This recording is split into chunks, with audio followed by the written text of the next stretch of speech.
Des enquêteurs sont sur la piste d'un tueur en série. Il ne laisse rien d'autre derrière lui que des indices imperceptibles. Dans l'État du Maine, aux États-Unis, la police ne dispose que de quelques fibres pour faire accuser un dangereux violeur.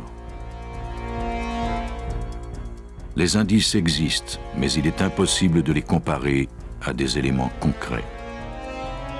Des enquêteurs de Floride doivent élucider un accident de voiture dont le récit est improbable.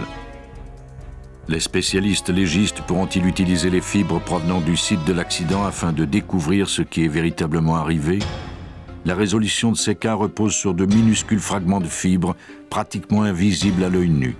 Les scientifiques tissent en quelque sorte ces parcelles d'indices dans l'espoir de découvrir la vérité.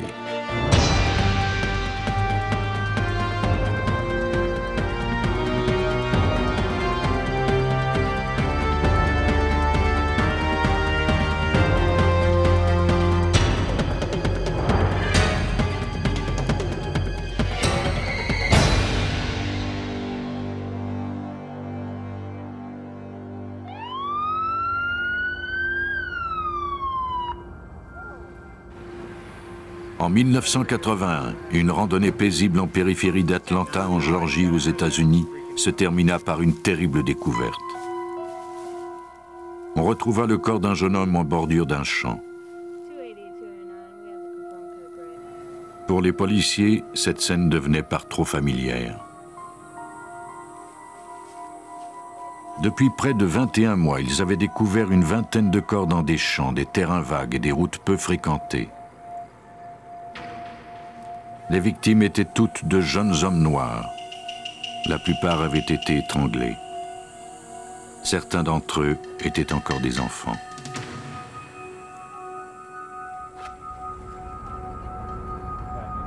Au début, les enquêtes furent menées de façon routinière, mais la quantité de meurtres et leur similitude indiquaient qu'un tueur en série était à l'œuvre. Malheureusement, il laissait peu d'indices derrière lui. Les parents des victimes réclamaient des réponses. Le nombre croissant de cadavres obligea bientôt les policiers à former un groupe de corvée chargé de retracer tout indice qui lierait les meurtres les uns aux autres. Mais les meurtres continuèrent. Les citoyens des environs et même des médiums furent appelés à se joindre aux forces policières à la recherche de victimes et du meurtrier. Une somme de 100 000 $ fut offerte en récompense. Mais personne ne vint la réclamer. L'état de panique eut pour effet d'accroître les tensions raciales chez cette population du Sud. La police assumait que les crimes avaient été motivés par le racisme et s'était mise à la recherche d'un homme blanc. L'appel à la justice de la communauté noire était devenu assourdissant. Lorsque le nombre de victimes dépassa la vingtaine, les enquêteurs comprirent qu'ils devaient découvrir rapidement l'identité du meurtrier, car le temps jouait contre eux, et ils ne disposaient que de peu d'indices.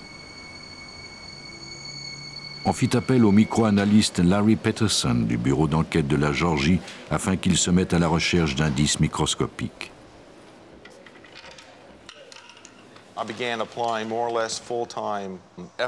J'ai commencé par étudier chaque cas individuellement, puis je les ai comparés pour voir s'ils étaient liés. Peterson espérait que les fibres découvertes mettraient à jour le lien entre tueur et victime. Les fibres sont, de par leur nature, faciles à ramasser et difficiles à enlever. Elles fournissent un relevé pratiquement invisible de tous les endroits visités par une personne. Évidemment, chaque victime était littéralement recouverte de centaines de fibres, la plupart étant dénuées de sens. Découvrir lesquelles étaient importantes demanderait un effort soutenu. Chaque fibre prélevée sur une victime devait être comparée aux centaines de fibres prélevées sur la prochaine victime, et ainsi de suite, pour une vingtaine de victimes. Les analystes étaient conscients qu'ils devaient examiner des centaines de milliers de fibres et que cette tâche pourrait facilement leur prendre plusieurs mois. Il est difficile de déterminer automatiquement ce qui est important et qui provient, par exemple, de l'environnement du meurtrier, et ce qui provient de la maison de la victime ou des endroits qu'elle fréquentait. L'utilisation d'un microscope stéréo permettait à Peterson d'examiner les fibres provenant des scènes du crime et des autopsies en 3 dimensions. Leur longueur, forme et texture indiquaient si elles provenaient d'un tapis résidentiel ou d'une automobile, par exemple. J'étais toujours à la recherche d'un indice qui me permettrait de lier tous les cas ensemble, en plus des fibres que j'avais déjà découvertes. Après avoir numérisé des centaines d'échantillons, Peterson classa les fibres qui présentaient des similitudes. Il retrouva sur la plupart des corps des fibres d'acétate de couleur violette ainsi que des fibres jaune-vert qui semblaient provenir d'un tapis. Plus les indices s'accumulaient, plus il devait utiliser des microscopes spécialisés. Il plaça les fibres de tapis sous un microscope comparatif à haute résolution afin de vérifier si elles provenaient de la même source. Cet appareil lui permettait de comparer les fibres côte à côte. Leur couleur et leur forme étaient identiques. Peterson fut encouragé par cette découverte. Peut-être venait-il enfin de découvrir le lien dont il avait besoin. Il disposait maintenant d'un élément de preuve qui suggérait que les victimes avaient été tuées par la même personne. S'il pouvait découvrir la source de ces fibres, il pourrait peut-être mettre le tueur sous arrêt. Par un heureux hasard, la structure de cette fibre présentait des particularités. Peut-être pourrait-il localiser son fabricant et s'approcher de la résolution de l'affaire. Mais il aurait à nouveau la tâche interminable de comparer cette fibre à des centaines d'échantillons provenant des fabricants de tapis, une tâche ardue qui ajouterait encore bien des semaines à l'enquête. Il ne pouvait s'en occuper seul. Hal Dedman, micro-analyste en chef du FBI, lui prêta secours. Mon rôle initial était d'assister le laboratoire judiciaire de l'État de Géorgie dans l'identification de ces fibres afin de retracer le fabricant. Mais pendant que les analyses des fibres s'éternisaient, d'autres jeunes hommes étaient assassinés. La ville d'Atlanta était plongée dans l'angoisse. C'est le journaliste Hyde Post du Atlanta Journal qui couvrait cette affaire. Pendant toute la durée de l'enquête, l'atmosphère dans la ville était d'un très grand sentiment d'impuissance. La police d'Atlanta cherchait désespérément des pistes à suivre. On prospecta les quartiers des victimes et les rues près desquelles avaient été retrouvés les corps. Les enquêteurs faisaient du porte-à-porte à la recherche de n'importe quelle information qui pourrait leur venir en aide. La nuit, les voitures de patrouille circulaient dans les secteurs à risque et surveillaient quiconque avait l'air suspect. Les policiers sur le terrain ne trouvaient rien de concluant, mais de leur côté, les micro-analystes semblaient se rapprocher de la provenance de leurs fibres. Les médias eurent vent que les enquêteurs tentaient de lier les meurtres d'Atlanta à l'aide de fibres. La publication de cette nouvelle n'arrêta cependant pas le meurtrier. Il n'en modifia que sa tactique. Soudainement, plutôt que de les retrouver dans les bois ou sur le bord d'un chemin, on a commencé à découvrir des cadavres dans les cours d'eau. Les victimes étaient partiellement ou complètement nues. Le meurtrier tentait-il ainsi d'éliminer les fibres qu'il laissait derrière lui? C'est ce que la justice croyait. Sans aviser les médias des changements d'habitude du tueur, la police embaucha quantité de recrues afin de faire surveiller les ponts d'Atlanta. Ces hommes attendaient patiemment de repêcher ce monstre qui leur filait entre les doigts depuis maintenant 22 mois. Pendant des semaines, les recrues se cachèrent sous les ponts pour y faire le guet. Leur travail leur valut le surnom de trolls.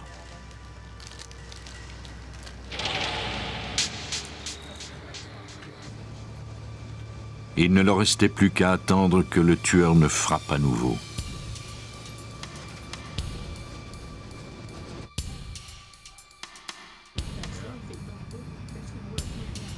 « Vers 2 heures du matin, le 22 mai 1981, le silence de la nuit fut brisé par le son d'un plouf dans la rivière Chattahoochee. Les trolls qui attendaient sous le pont du chemin James Jackson déployèrent leurs forces afin de découvrir la cause du bruit. Ils n'y parvinrent cependant pas.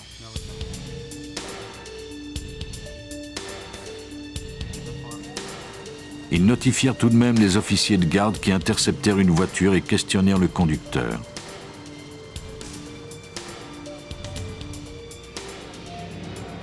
Son nom était Wayne Bertram Williams, un photographe pigiste de 23 ans qui se disait également promoteur de musique. Le profil de Williams ne correspondait pas à celui d'un tueur. En fait, son statut de jeune noir en faisait plutôt une victime potentielle. Williams déclara à la police qu'il rentrait d'un club de nuit où il était allé écouter un numéro de musique qu'il comptait promouvoir. La procédure dictait aux policiers de fouiller son véhicule, puis de prendre ses coordonnées avant de le laisser partir.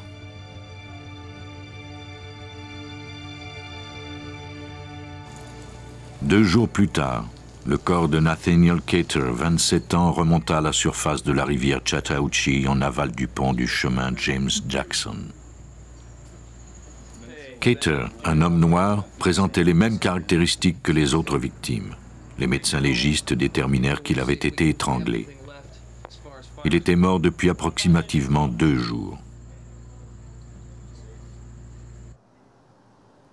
Les indices prélevés sur le corps de Cater furent envoyés à Peterson.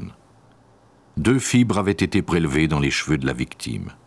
Leur structure correspondait à celle retrouvée sur les autres victimes, mais leur couleur était différente.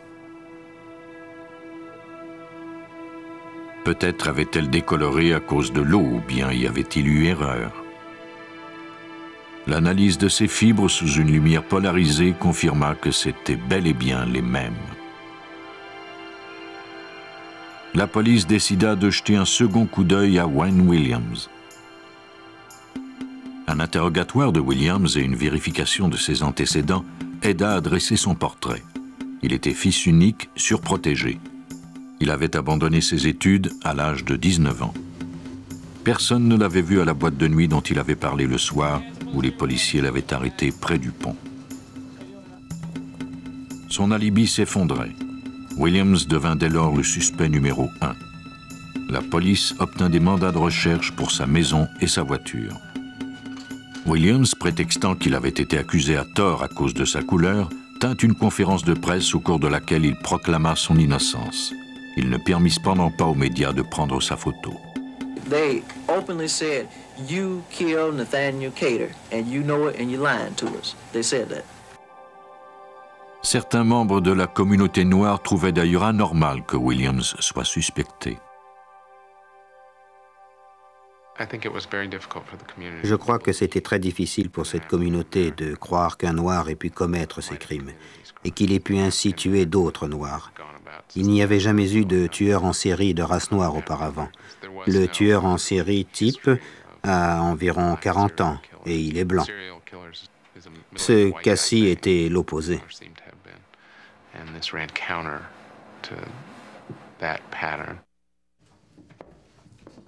Au début des années 80, l'analyse de l'ADN ne se pratiquait pas encore. Les spécialistes légistes ne disposaient que de minuscules fibres. Elle semblait bien incriminer Williams puisque le plancher de sa maison était recouvert d'un tapis jaune-vert. Peterson y préleva tous les échantillons de fibres qu'il put. Il préleva également des poils de chien, les fibres d'un couvre-lit violet ainsi que du tapis du coffre arrière et de la boîte à gants de la voiture de Williams. Les fibres d'acétate violette ainsi que les fibres du tapis vert de la maison de Williams correspondaient à celles retrouvées sur à peu près toutes les victimes jusqu'à présent. Williams fut arrêté.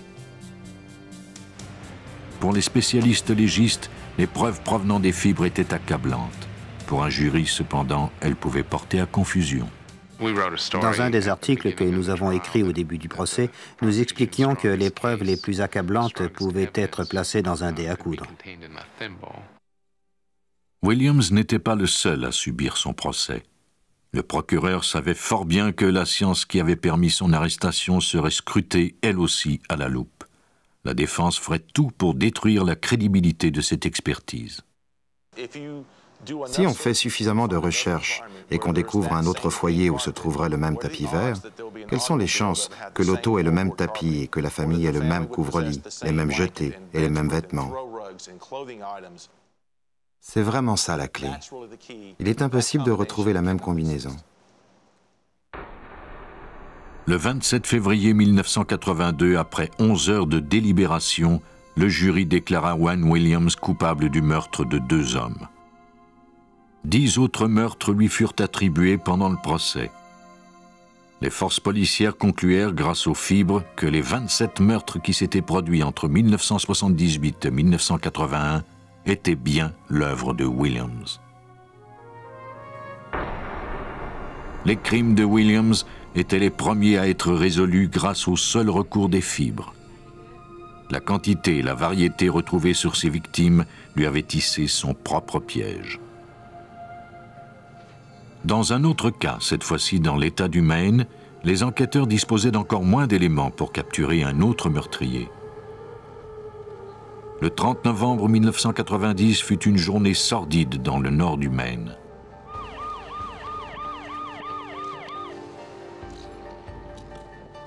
Ce jour-là, un travailleur de la Cummings Concrete Corporation d'Alton alerta la police suite à la découverte du corps d'une jeune femme.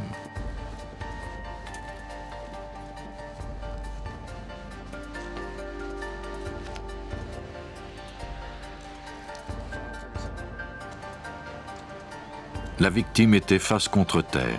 Elle était nue, mis à part des chaussettes à ses pieds. Le reste de ses vêtements était empilé à côté du corps. Les policiers arrivés sur place contactèrent le détective Ed Thorne du poste de police voisin de Bangor. Ils savaient que ce dernier travaillait sur le cas d'une personne disparue depuis 1 mois. La victime semblait correspondre à la description de la femme disparue. Le laboratoire mobile de la police d'État fut appelé. Les enquêteurs étaient sur la trace d'un tueur. Des indices importants, tels que des traces de pneus ou des empreintes de pieds, devaient être prélevés rapidement avant que quelqu'un ne les détruise par mégarde. C'est l'enquêteur en scène du crime Craig Hanley de la police d'État du Maine qui supervisa le prélèvement des indices. Selon Hanley, le seul fait d'arriver sur la scène d'un crime peut compromettre les indices les plus fragiles. Si la scène n'est pas bien protégée, nous nous retrouvons avec des contaminants provenant parfois même des policiers. C'est très important pour nous de les interroger et de savoir exactement où ils ont marché, ce qu'ils ont touché, ce qu'ils ont déplacé et enlevé. S'ils ont bien fait leur travail, ils ont tout noté et peuvent nous l'expliquer. Il n'y a rien de mieux pour un enquêteur que de retrouver une scène du crime en bonne condition.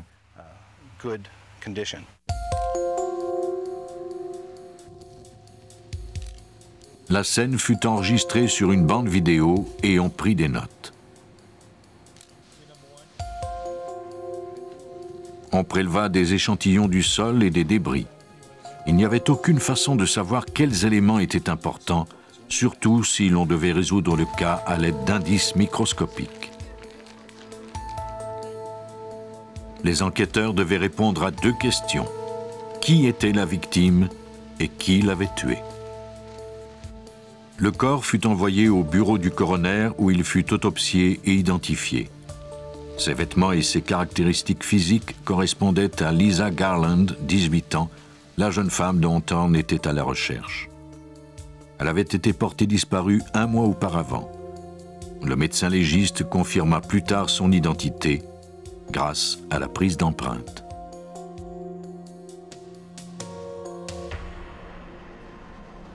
Lisa Garland avait été vue pour la dernière fois à 1 heure du matin, le 27 octobre, alors qu'elle quittait le magasin où elle travaillait. Elle demeurait tout près. Le détective Ed Thorne de la police de Bangor savait que Garland était rentrée chez elle après avoir quitté le magasin. Mais ce qui était arrivé par la suite était un mystère. De là, elle aurait marché ou aurait été ramenée chez elle à 150 mètres du magasin. Nous savons qu'elle s'y est rendue parce que nous y avons retrouvé son agenda, les clés de sa maison et tous ses effets. Les clés et les effets de valeur retrouvés dans sa maison suggéraient qu'elle n'avait pas quitté les lieux volontairement. Un mois plus tard, le détective Thorne et son collègue Bob Cameron découvraient que ce cas était en fait un homicide. L'autopsie révéla que la victime avait été violée, puis tuée par un violent coup porté à la tête. La plupart de ses organes étaient demeurés intacts à cause de la température fraîche du mois de novembre. Au laboratoire d'État du Maine, le chimiste Chris Montagna analysa les indices prélevés sur la scène du crime, notamment sur les chaussettes que portait la victime au moment de sa mort. Il espérait qu'elle recèlerait quelques secrets sur l'identité du tueur. Nous savions qu'un des éléments que nous allions analyser était ses chaussettes. J'ai commencé simplement par un examen visuel à la recherche de cheveux, de fibres, d'herbes, tout ce qui pouvait provenir de l'environnement du meurtrier. Il découvrit des fibres de couleur marron. L'expérience lui dictait qu'elles provenaient d'un tapis d'automobile. En termes de preuves, ce n'était pas grand-chose. Mais Montagna pressentait que la résolution de ce cas se trouvait peut-être dans cette parcelle d'indices.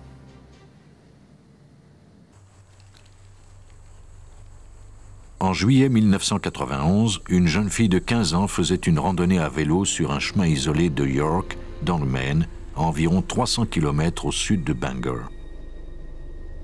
Une voiture s'approcha lentement et l'obligea à abandonner la route. Elle tomba sur l'accotement gazonné. Le conducteur sortit de la voiture, entraîna la fille dans les bois, où il la viola, la poignarda et prit la fuite, la croyant morte. Mais, fait incroyable, elle avait survécu.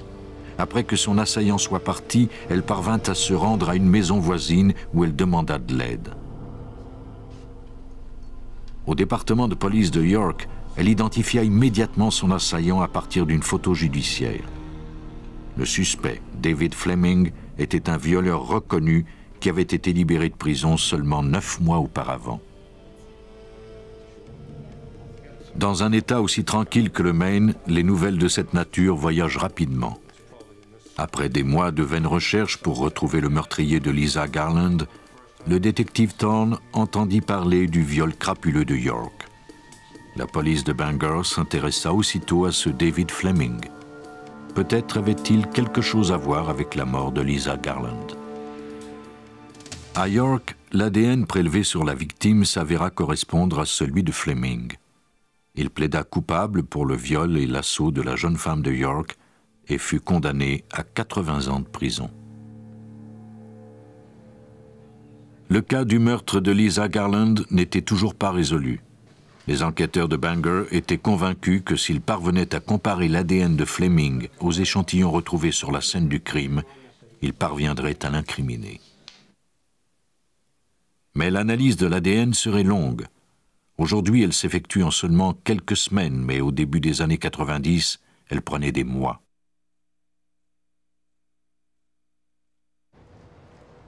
Si les policiers voulaient prouver la culpabilité de Fleming dans le cas de Lisa Garland, ils devraient se fier à des preuves plus conventionnelles, comme dans ce cas-ci, des fibres de tapis prélevées dans sa voiture.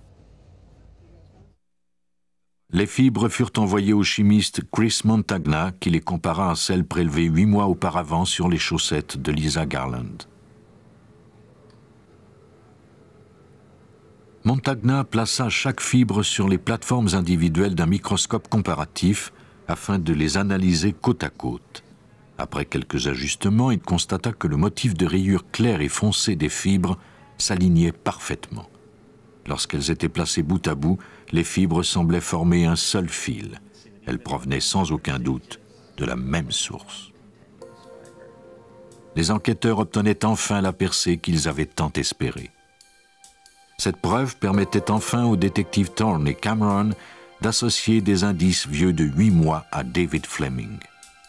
Le détective Bob Cameron comprenait l'importance des fibres dans cette affaire. La fibre qui a été retrouvée sur la chaussette de la victime correspondait à celle du tapis de la voiture que conduisait Fleming. Cela réduisait les probabilités considérablement, puisque ce tapis, de cette couleur en particulier, a été posé pendant seulement 1 an dans ce modèle de voiture. Les résultats ne mentaient pas. Les fibres provenaient de la même source. Mais cette minuscule preuve suffirait-elle à convaincre un jury hors de tout doute? Par bonheur, un autre indice dont personne n'avait tenu compte fut retrouvé dans le sac contenant le corps. Il s'agissait d'un petit fragment de bois qui semblait sans importance. Montagna remarqua qu'il avait été taillé en coin, ce qui lui indiquait peut-être qu'il avait été usiné. Après le succès obtenu avec l'analyse des fibres de tapis, Montagna demanda à ses analystes de retourner examiner la voiture de Fleming afin d'y chercher d'éventuels fragments de bois. À l'intérieur du coffre, sous un morceau de tissu, se trouvaient de petits bateaux de bois usinés. Fleming avait appris à travailler le bois pendant son séjour en prison. Montagna envoya le fragment et les bateaux au laboratoire pour les faire analyser. Les résultats étaient très incriminants pour Fleming. Le fragment était fait de pin blanc, de même que les bateaux, et le bois avait été travaillé de la même façon. On possédait maintenant 2 preuves majeures contre Fleming dans le cas de Lisa Garland. La fibre et le fragment de bois prouvaient tous deux que Garland s'était bien trouvé dans la voiture de Fleming. Malheureusement, ils ne prouvaient pas qu'il l'avait violée puis tuée. Faire la preuve du meurtre serait bien plus difficile puisque Fleming avait un alibi à toute épreuve. À peu près au moment de la disparition de Lisa Garland, il séjournait à l'hôpital pour de graves blessures.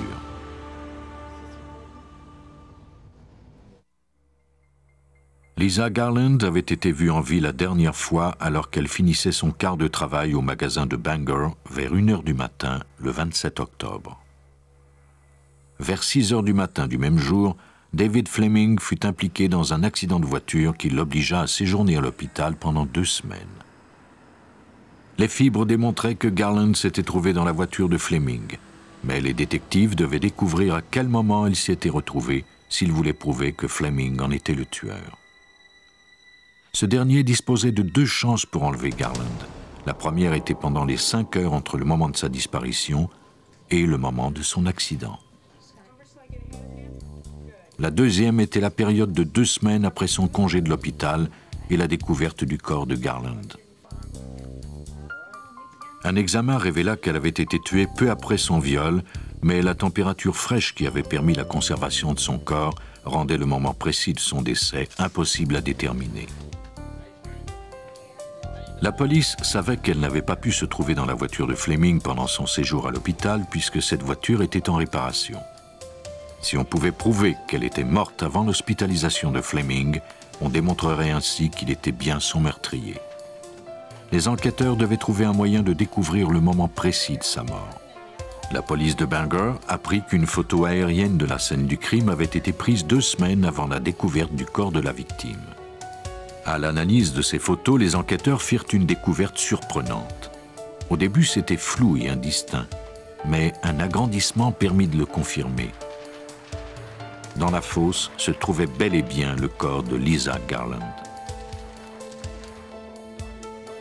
On avait une preuve photographique que la victime était décédée avant l'hospitalisation de Fleming.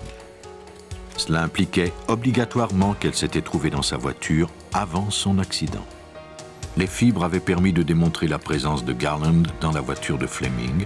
La photo établissait maintenant le moment de sa mort. Tous les éléments confirmaient que Fleming était bien son meurtrier.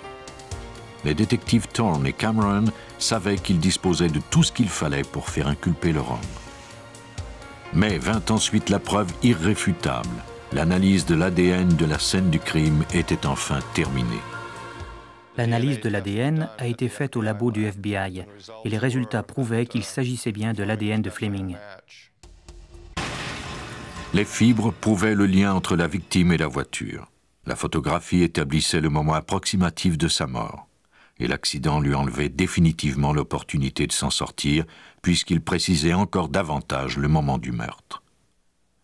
Le 22 mars 1995, David Fleming fut accusé du viol et du meurtre de Lisa Garland.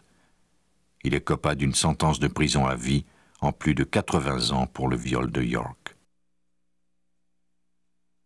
Les fibres tissent des liens entre tueurs et victimes, mais dans ce nouveau cas en Floride, les enquêteurs les utilisèrent plutôt pour reconstituer les circonstances d'un accident de la route fatal.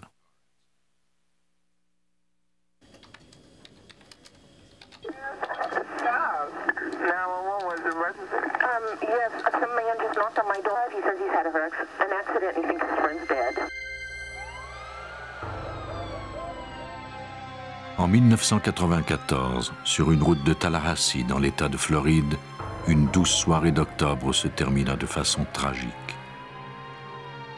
Parmi des éclats de bouteilles de bière, des branches d'arbres et des pièces de tôle tordues, se trouvait le corps sans vie de Michael Manella, 30 ans.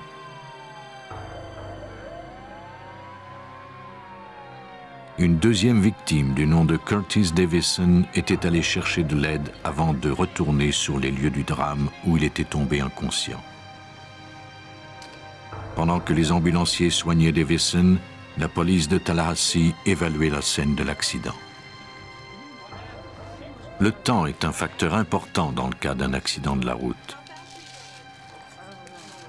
Au contraire d'un homicide où les officiers peuvent restreindre un secteur pour y retourner plus tard, les enquêteurs d'accident ne disposent que d'une chance pour recueillir les indices. La circulation doit revenir à la normale le plus rapidement possible.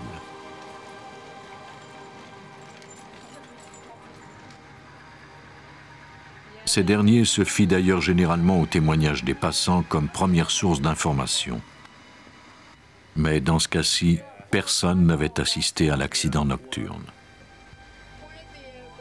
Personne, sauf le seul survivant, Curtis Davison, qui n'était pas apte à faire des déclarations.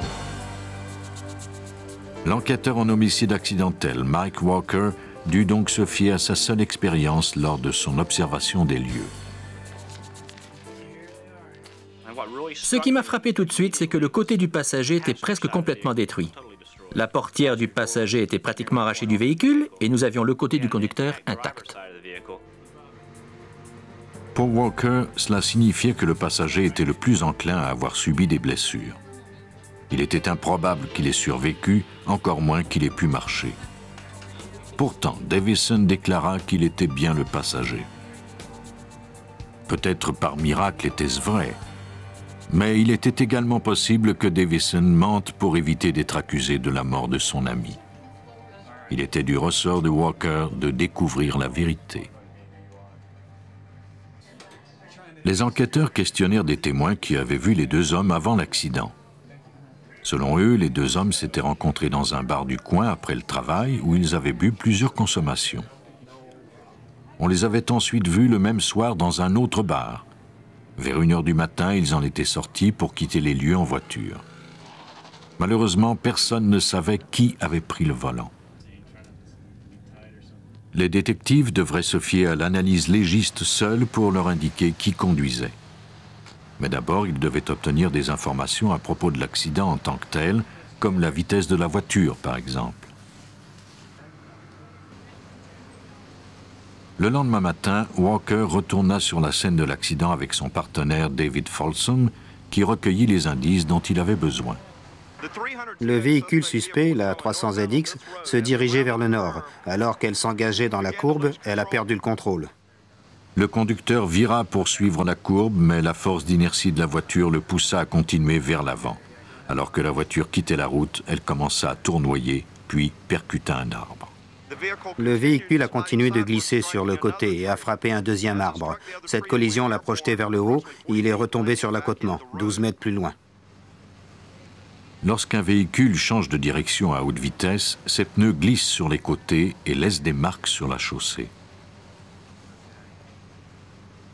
Les analystes peuvent déterminer la vitesse d'un véhicule qui a perdu le contrôle en mesurant ces marques de friction.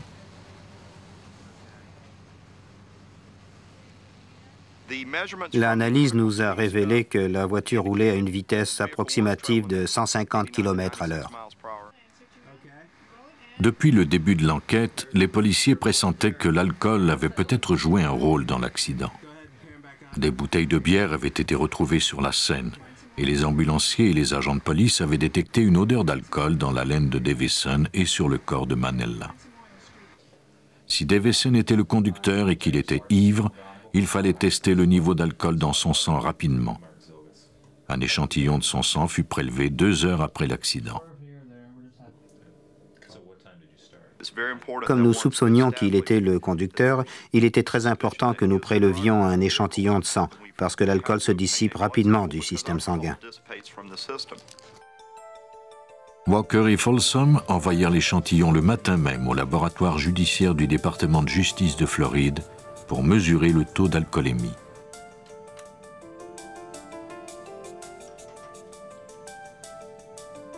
L'analyste commença par prendre une portion déterminée du sang qu'elle voulait tester, puis elle le plaça dans une fiole stérilisée. L'alcool est une substance volatile. Le sang est agité et l'alcool s'évapore et occupe l'espace libre de la fiole. C'est ce gaz et non le sang lui-même qui est analysé.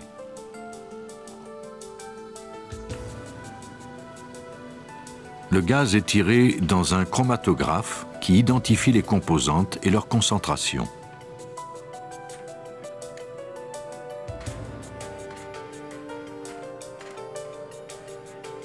L'ordinateur cherche spécifiquement l'alcool dans le gaz et fournit une réponse après environ 10 minutes.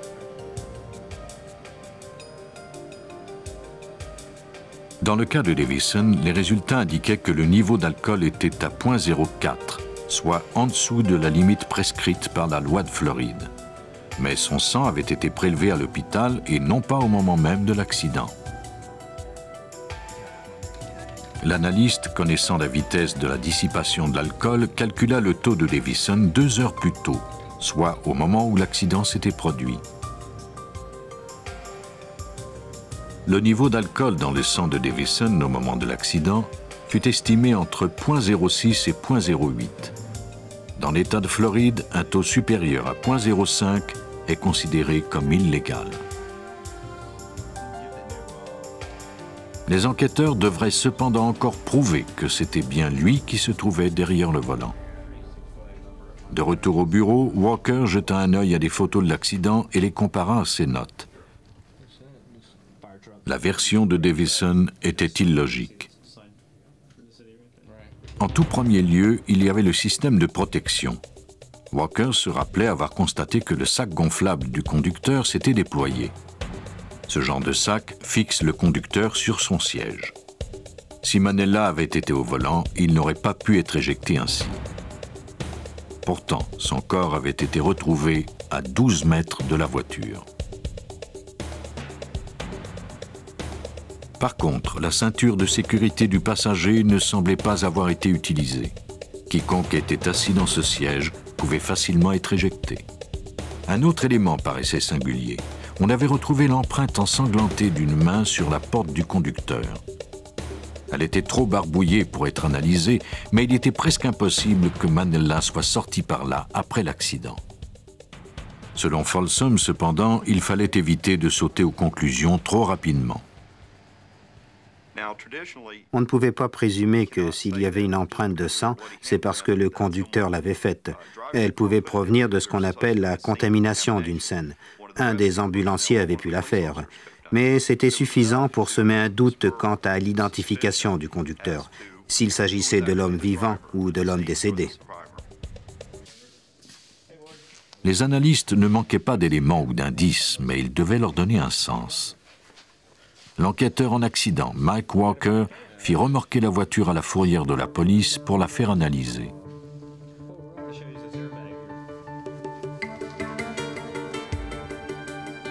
Walt Schwab est analyste au laboratoire du département de justice. Une de mes tâches en tant qu'analyste de scène de crime est d'examiner un véhicule sans aucune influence extérieure. Souvent, je l'examine et j'essaie de ne pas connaître de détails au sujet du cas. Cela me donne un regard objectif. Ainsi, je peux tirer mes propres conclusions à partir de ce que les indices me suggèrent. Afin de reconstituer les événements, Schwab commença par examiner la ceinture de sécurité du conducteur en l'attachant comme si quelqu'un la portait. Il remarqua alors des taches sur la ceinture près de la porte. L'analyse confirma qu'il s'agissait de sang humain. Cela indiquait que la ceinture était sans doute attachée au moment de l'accident. Cela signifiait également que celui qui la portait n'avait probablement pas été éjecté de la voiture. Les indices pointaient à nouveau vers Davison.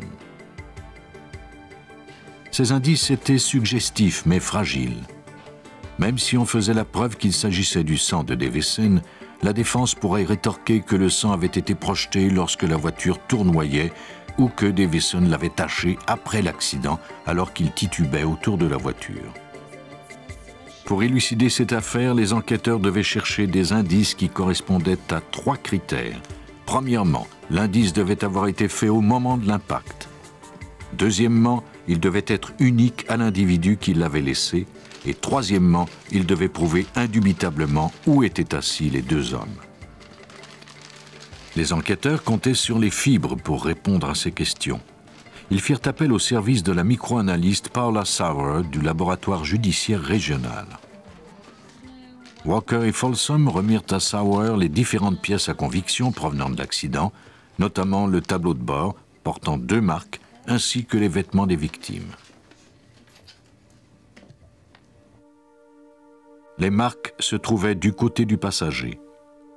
On présuma qu'elles avaient été causées par le contact de ses genoux.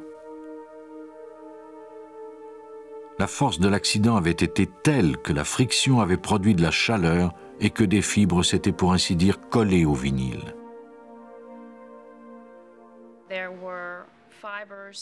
Il y avait plusieurs fibres qui étaient collées au tableau de bord directement devant le siège du passager. L'examen au microscope a révélé que ces fibres étaient les mêmes que celles des pantalons de Manella. Les indices indiquaient que Manella était bien assis du côté du passager. Mais Sauer ne s'arrêta pas là. Elle examina avec soin chaque pièce afin d'être certaine que ses résultats étaient probants. Elle passa ensuite à l'analyse de cheveux et de fibres synthétiques qui se trouvaient dans les fissures du pare-brise du côté du passager. Michael Manella portait un postiche composé à la fois de cheveux humains et de fibres synthétiques. Si les fibres de sa perruque correspondaient à celles du pare-brise, la preuve que Manella était le passager et Davison le conducteur serait irréfutable. Un examen des cheveux synthétiques fait à l'aide d'un microscope à haute résolution démontra que les fibres du pare-brise correspondaient bien au postiche de Manella. La taille des molécules de ces fibres requérait cependant l'utilisation d'un appareil de haute précision. Pour compléter sa comparaison, Sauer utilisa un spectromètre à infrarouge.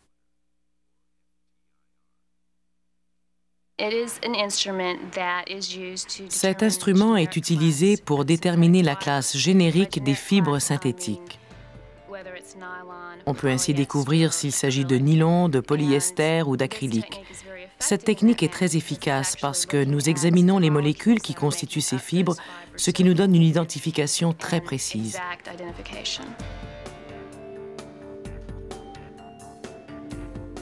Les caractéristiques des 2 fibres furent affichées sur un ordinateur. Les lignes rouges représentent les fibres de la perruque. Les lignes vertes représentent celles prélevées dans le pare-brise. Elles étaient absolument identiques. Jusqu'à présent, tout indiquait que Manella était assis du côté du passager. Si c'était vrai, cela signifiait que Davison avait laissé son empreinte près du siège du conducteur, fort probablement dans le sac gonflable qui s'était déployé à 150 km/h. Sauer analysa les fibres qui s'étaient collées au tissu du sac gonflable. Elle retrouva 9 fibres qui correspondaient au pantalon de Davison. Sa conclusion fut formelle, c'était bien Davison qui conduisait. Paula Sauer s'était servi de ses instruments sophistiqués pour clarifier la scène. Elle avait prouvé que Manella était à la place du passager et que Davison était le conducteur. Ces preuves furent déposées auprès du procureur d'État qui démontra que Davison avait menti lorsqu'il avait raconté les événements qui s'étaient produits dans les premières heures du 6 octobre 1994.